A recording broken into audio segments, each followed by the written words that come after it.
Yo, coffee on a Tuesday in vlog 19. Ow! Ow! Baby! Beep, beep.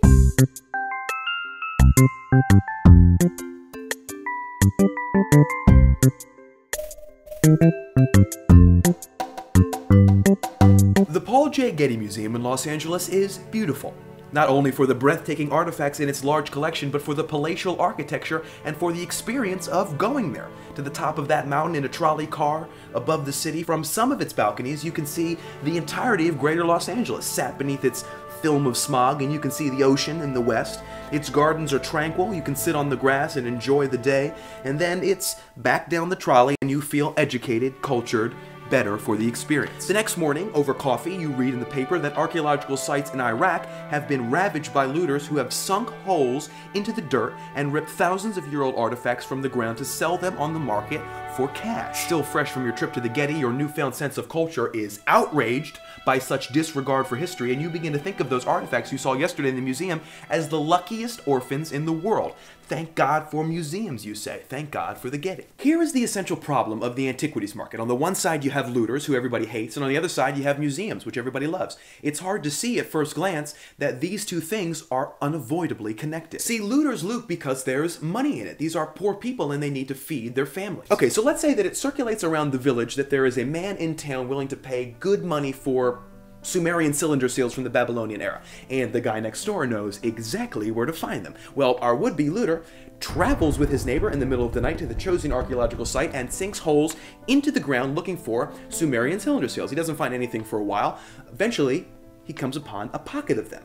Now, his shovel has smashed 5 beyond all recognition, but 2 are still intact, even in good condition, and this will feed his family for a month. So he goes to town and seeks the buyer out. Now, he pays a little bit less than was reported, but beggars can't be choosers, and this is his first time. Now, the buyer is excited because these cylinder seals are very hot right now among private collectors, and he expects a good turnover. From here, the cylinder seals run a complicated route of buyers and sellers and smugglers and dealers across oceans and international borders, maybe staying a while in the Geneva Freeport, where storage items are exempt from customs regulations, you know, just to keep a low profile. It's an almost impossible route to follow, and antiquities dealers are very good at confusing the authorities, who mostly stay 5 steps behind and out of jurisdiction. Eventually, those very, very old Sumerian cylinder seals will end up in one of 2 places: private collections or museums. Why? Well, because like I said, those seals are very hot right now, and in an estimated $4 billion a year industry, hot is really hot. Yes, the dealers fooled the authorities, but it's small potatoes when you consider how much they fooled us.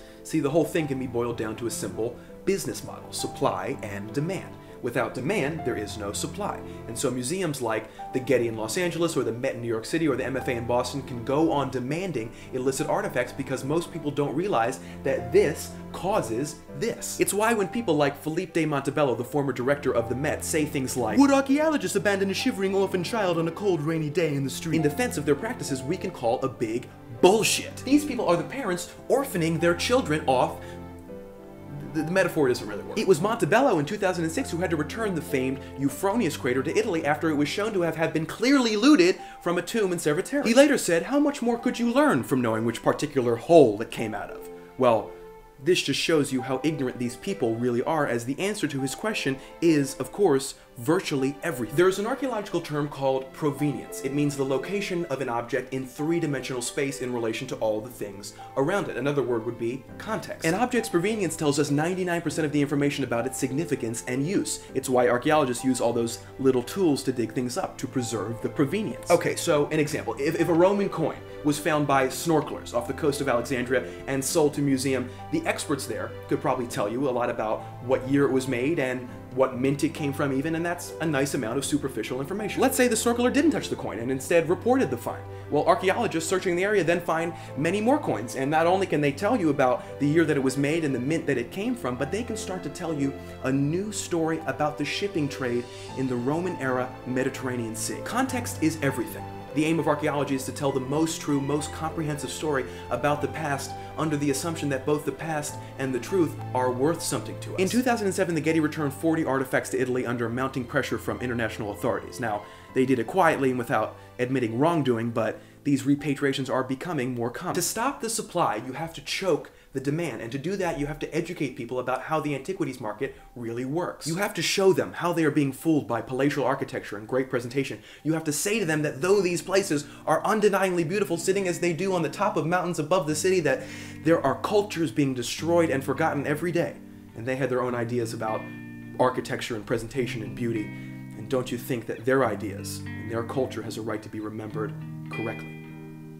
Hi, Nerdwriter here. This is my friend Sam. He just finished making a World War II short epic called The American, starring me. If you want to check it out, and I suggest that you do because it is pretty fucking awesome, you can find that link in the doobly-doo.